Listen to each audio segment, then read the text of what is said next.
حسبنا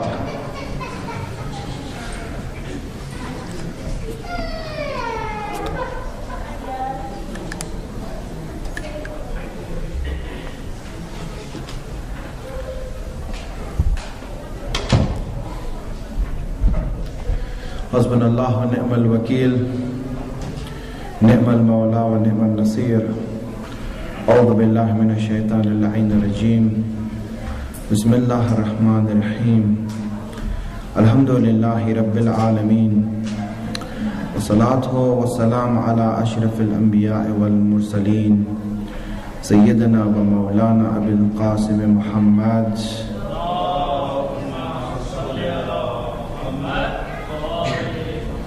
وعلى آله الطيبين الطاهرين المعصومين أما بعد. First of all, brothers and sisters, I want to wish you all Eid Mubarak for the completion of the month of Ramadan, and this night, inshallah, is a blessed night.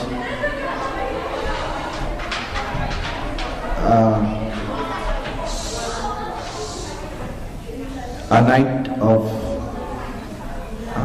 ibadat and dua, and asking Allah for acceptance of our deeds and of our duas that we have made in this month.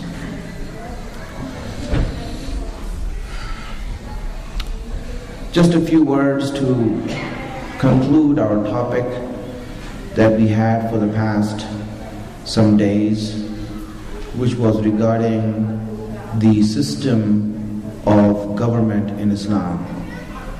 How Islam wanted us to establish the system in our society. When we saw that in order to establish Islam, it is necessary that a government must be established in order for that society to implement and practice Islam. And if that is a need, then Allah also has to give the right to rule over the people and to make decisions for the people to whoever will be in charge, whether it is the Prophet or the Imam, and in the ghaibat of the Imam, the alim or the Faqih, who fits that criteria and is able to perform that role. And if such a person takes and assumes responsibility of establishing the system and establishing leadership, then it is wajib and obligatory on everyone of the mu'mineen to obey his command and to support that leadership. And as we had mentioned from the hadith also, and according to hadith, that if a person does not obey the wali or the wali of faqih, it means he does not obey the imam. If he doesn't obey the imam, he doesn't obey the Prophet and goes back to Allah. The following of the wali is an obligation on all of us. Sometimes when we look at this subject of Wilayat-e Faqih, we see that there are many people who will say or will try to oppose it, and will try to say that this is not accepted by all the ulama. And I think that has been answered in the speeches I gave, that yes, it is a concept that is aqli, logical, and is accepted by all the ulama. Everyone has to accept the idea that the faqih has wilayats. Now the discussion of difference comes in the extent of his wilayats. those who oppose it, they say, no, it's not a matter that it's there or not. Yes, the Faqih has Wilayat, otherwise how can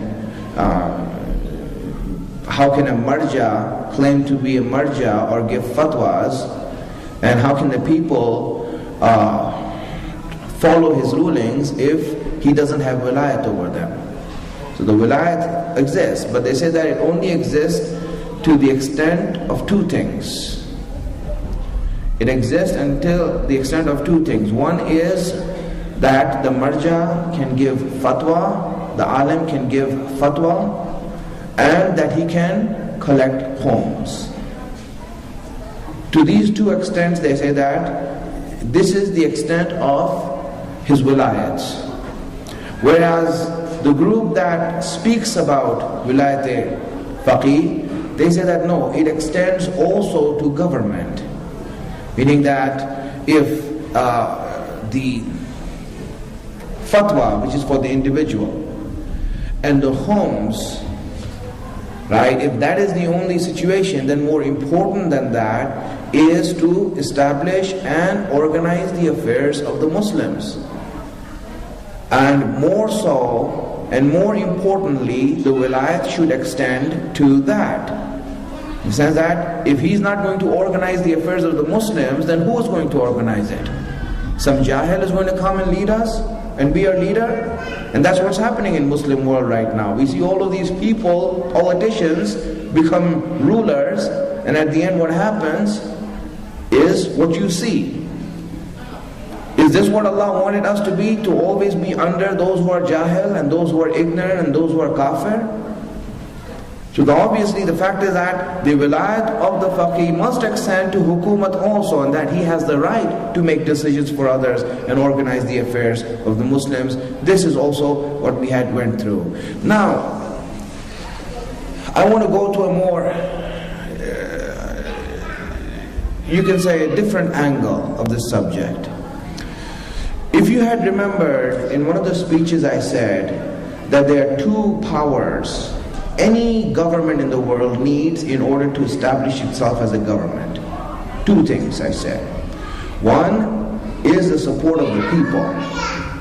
And I hadn't mentioned the second one. I had mentioned the second one and no one asked about it also. Right? So now I will see how I can mention that. Right? What is the second thing that a government needs to establish itself? I said it needed money. I said it needed money. But in Islam, we see, where does Allah make the arrangement for that? Meaning that you need the people, and because of that Allah established this wilayat of the alim and the obligation of obedience to him. So there you see that one angle of the government was set. Now the other angle, where does that come in? The other angle is money. There's need of finances. You know, if you want to run a Rasul Islamic Center, you can't do it without money. Right? If you just tell the people, listen, we don't need money. Right? We just need you all to be here. So you know that's not going to work. Because at the end, you will have to pay the mortgage, you have to pay for the bills, you have to pay for the supplies, you have to pay for all these things. The fact is that where does Islam make that arrangement for that money to come in order that this government be established, that it may run, that it may organize the affairs of the people? My friends, this is where you see how Allah had made arrangements for the finances by making the obligation of homes. Homes is that means by which the Islamic system and the affairs of the Muslims and the Ummah could be run. And you see that homes is not like the taxes we pay. You know, because over here, right, the taxes we pay is out of our income. Now I don't want to explain the philosophy of homes, but just one word in that. The fact is that, my friends, why do you pay taxes here? because you live here, you work here, you do business here, you use this government, you use the laws of this government to gain benefit. And because of that benefit, in order to maintain that benefit, you pay your taxes in order services can be provided for you, like defense and education and many other things that you have. Just like that, when you are living in the land that belongs to Allah, you're eating of His rizq, you're gaining benefit of His mercy and compassion, and you're also getting the benefit of Islam for making your future in the akhirat and hereafter. With all these benefits you're getting, Allah is saying, so now you have to pay your fair share of running this system and being a part of this system. You see, that's why He said that obligation of khums came, so that we also have to pay our fair share for that. So now this is why it's wajib on us. And at the end of the day, it's not our money. Meaning when you pay taxes, you're not paying taxes, this is your money you're paying taxes. This belongs to the government, you need to pay it up. If you don't, they'll come after you. Just like that, khums is there. And khums, but the only difference is that khums is not on your income. Allah made it such that khums is not on the income, so that those who are poor and whose expenses are more than their income do not have to pay khums. Khums is on your savings, so Allah taxed only those people who earn so much that they have savings at the end of the year. And so when you give khums, what is this khums for? This khums is to assist and to support Islamic movement and whatever work and need that Islam has for it. Khums is there for that reason. It is there for the welfare of the ummah, so that the ummah can benefit from it. This is why the khums is there. So I raised this subject up because this was an important element of Islam. And this is why we see that in khums is paid, when khums goes to the right authority, then you see that Islam starts getting stronger and it gets strengthened because of the fact that now it has the resources to do what it needs to do and propagate Islam and to build the Muslims and to educate the Muslims and build their defenses and to protect them and do many other things that are there. That is the outcome of khums. So now when you see this, that khums is such an important aspect. This is the reason why we see that in this world, this dunya, people are not against prayers. You see, the enemies of Islam are not against prayers. They're not against fasting. They're not against zakats. They're not against hajj. The two things that we see that the world is against are the very two things that give power to Islam and Muslims. Those two things that the whole world is against, and that you see that these two things give power to Muslims and strengthen Muslims, is the leadership of Wilayat-e and the payment of khums to the rightful authority. These are the two things you see that people and the enemies of Islam are trying to target. So when these two things are not there, then you see that Muslims become weak. They don't become one nation. They do not have unity, and hence they don't have resources, and hence we end up becoming prone to the targets and assaults of kuffar and enemies. These two things are necessary, my friends. This is the reason that the opposition, I don't have time to explain, we want to end this speech soon today, because tomorrow is Eid and everyone will be here in the morning. But just to conclude the topic, I'm saying the opposition of Vilayat-e, what do you think it is? Do you think that ulama don't know what Wilayat-e is? That they don't know that the Faqih has Wilayat? You really think that ulama don't know that? And that they're saying that they're against it? My friends, it's never about Wilayat-e itself. Because you see, the danger of establishing Wilayat-e to some people, not many, to some people, is what? When Wilayat-e Faqih is established, then that means a leadership is established that is an umbrella for everyone. That is a flag for everyone to come around and be united with. When Wilayat-e Faqih is established and people understand that this is the leader of the ummahs, of all the nation, he's not a marja. Marja is okay, I make taqleed to this marja, you make taqleed to one marja, the other person makes taqleed to another marja. Everyone has their own marajah. But when Wali Faqih is established, he is Wali for the ummahs, not for one group of people. He's Wali for the ummah. So now when Wilayat-e Faqih is established, what is the danger there? Why are you worried about this concept of Wilayat-e Faqih being established? My friends, the danger is this, that when Wilayat-e Faqih is established and people understand that this is the leader of the ummahs, and then they also understand that khums is there for the welfare of the ummah, then they will understand that the khums should not go to the maraji, it should go to Wali Faqih. The idea is that this khums money is going to be lost. That is why the opposition is there. Because people who have opened their shops up to collect khums, that khums is going to a certain group of people. They start going for the ummah. But when the leadership of the ummah is established, then what is the sense of giving it to a corporation or a private entity? You need to give it to the government that is established.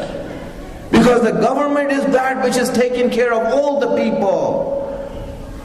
Khums was meant for the government, and anyone who's going to be in charge of the government of Islam, that khums is going to go to him so that he can distribute it to all the ummahs, to the whole ummah, and look after the welfare of the people. This is the idea that they know where it's going to reach.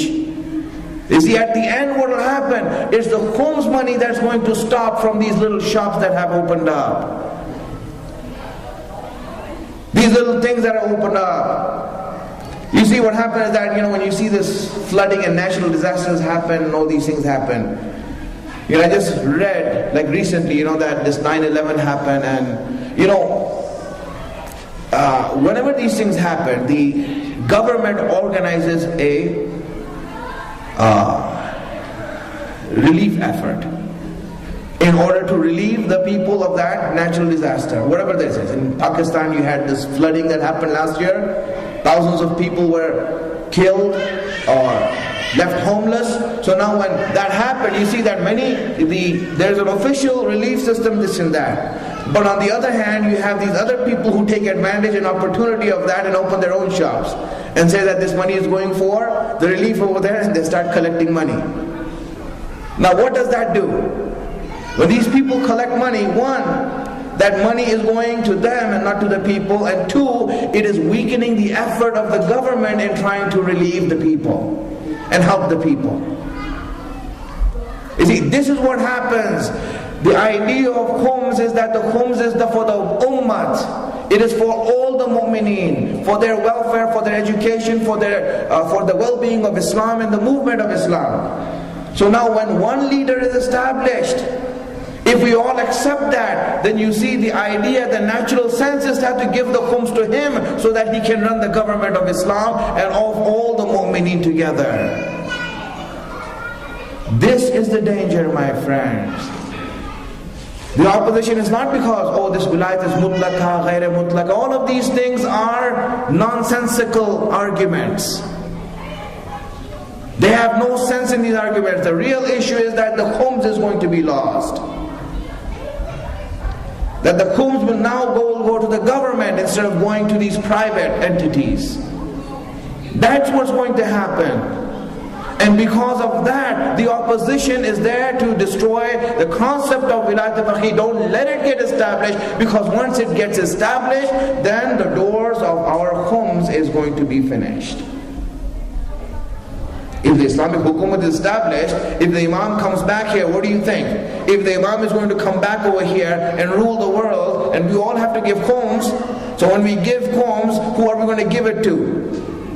The leader of the ummah, which is the Imam, or are we going to give it to, this mujtahid here and that mujtahid there? Friend, it's going to be channeled so that it could be in a central place, and that Baytul Mal could be used everywhere.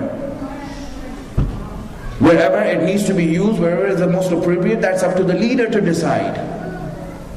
This is what happens when Wilayat-e Faqih is established. One, the strength of Islam will be increased because people are united, and two, the resources are going to come in one place, so that that central power will be stronger to make decisions, because the resources they have will increase, my friends. This is the issue that is at the heart of the opposition to Wilayat-e Faqih.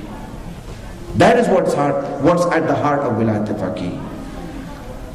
Because if we understand that, then it is natural that, hey, if he's the leader of the ummah, why am I giving my khums here? He's the leader of the whole ummah. He's in charge of the affairs, the social affairs of the people, not my haram and halal.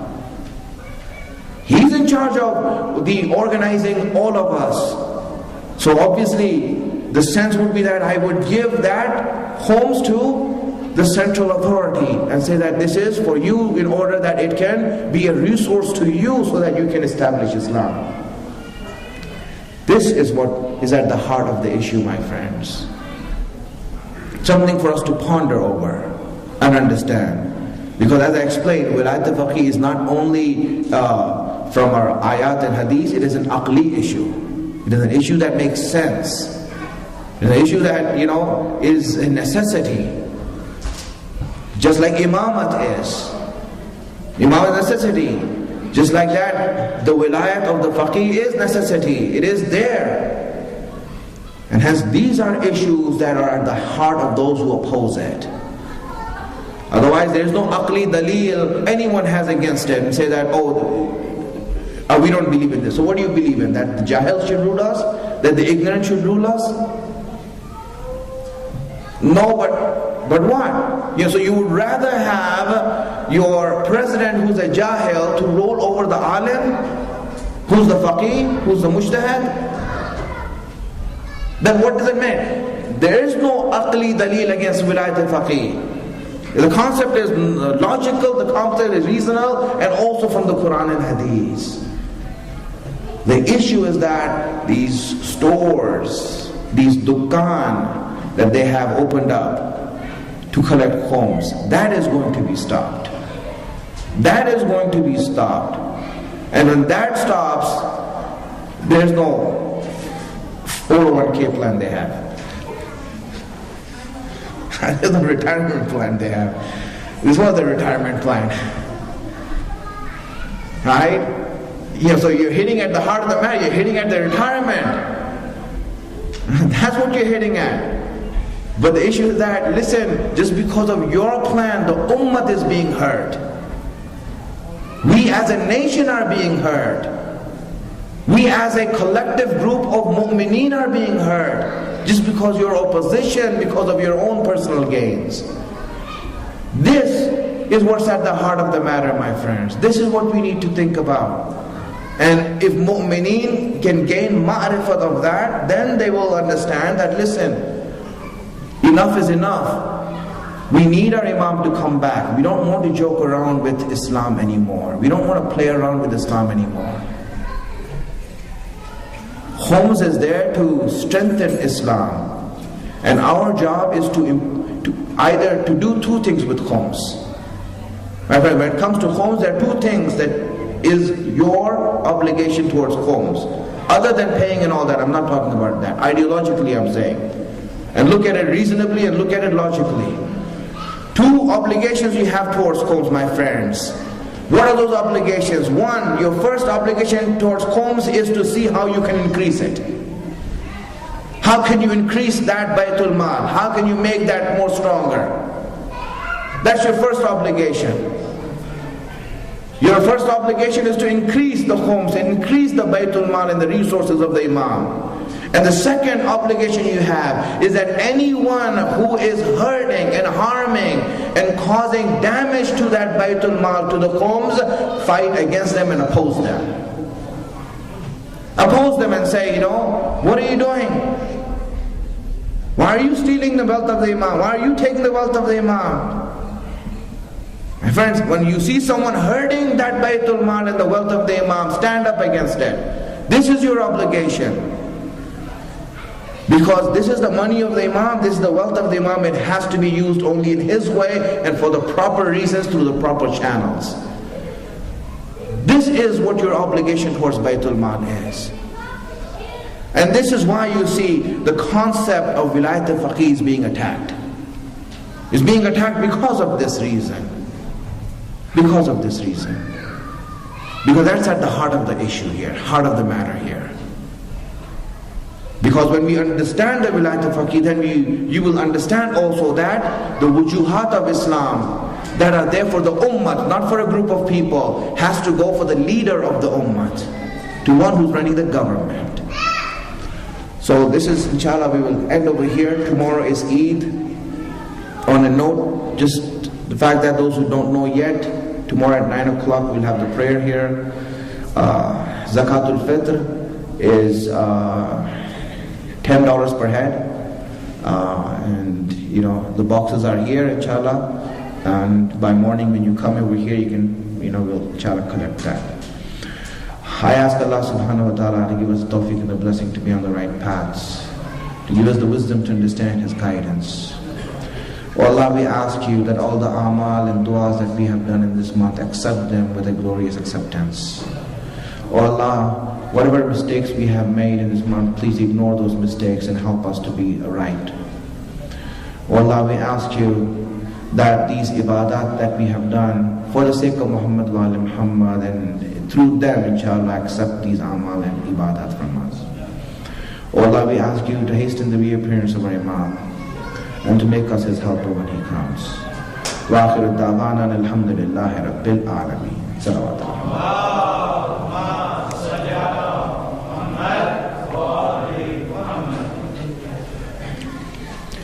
any questions, my friends?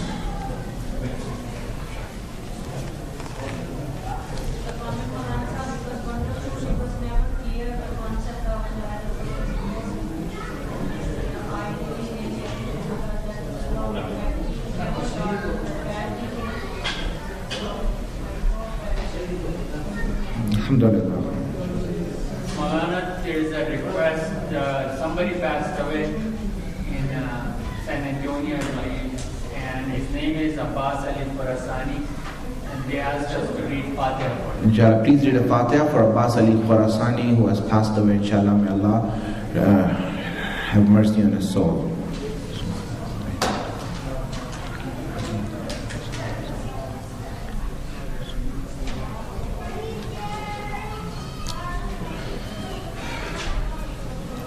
Okay, so I guess this will be it. Tomorrow will be Eid, inshallah. We will have our Eid program tomorrow. Yes, sir. I was wondering, are we going to start the Salat at 9 or the program? I mean, there's many du'as or I think the EC trustee should know that more, right? No, Salat will start 9. 9 o'clock starts, so 8:30 the program will start. So 8:30 will be the program, and inshallah 9 o'clock will start the salat. Okay, alhamdulillah, that's clear. Inshallah. Well, inshallah, we'll see you all tomorrow then, my friends. Salawats.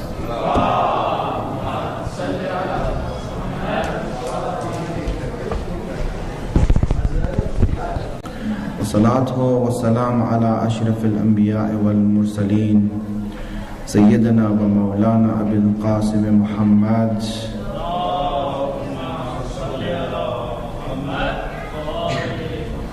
وعلى آله الطيبين الطاهرين المعصومين أما بعد. First of all, brothers and sisters, I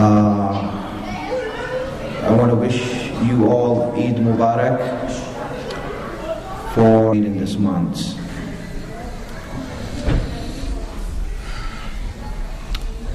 Just a few words to conclude our topic that we had for the past some days, which was regarding the system of government in Islam.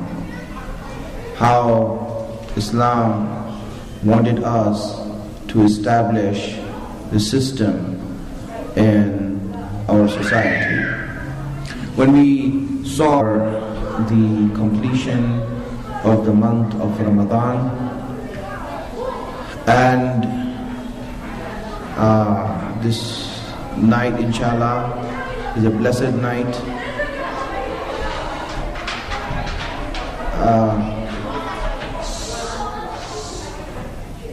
A night of ibadat and dua, and asking Allah for acceptance of our deeds and of our du'as that we have made.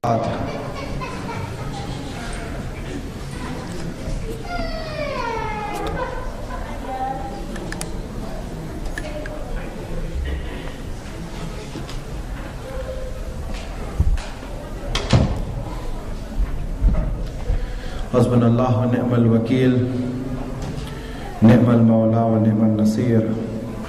A'udhu billahi minash shaitanir la'inir rajim. Bismillahir rahmanir rahim. Alhamdulillahi rabbil alameen. That in order to establish Islam, it is necessary that a government must be established in order for that society to implement and practice Islam. And if that is a need, then Allah also has to give the right to rule over the people and to make decisions for the people to whoever will be in charge, whether it is the Prophet or the Imam. And in the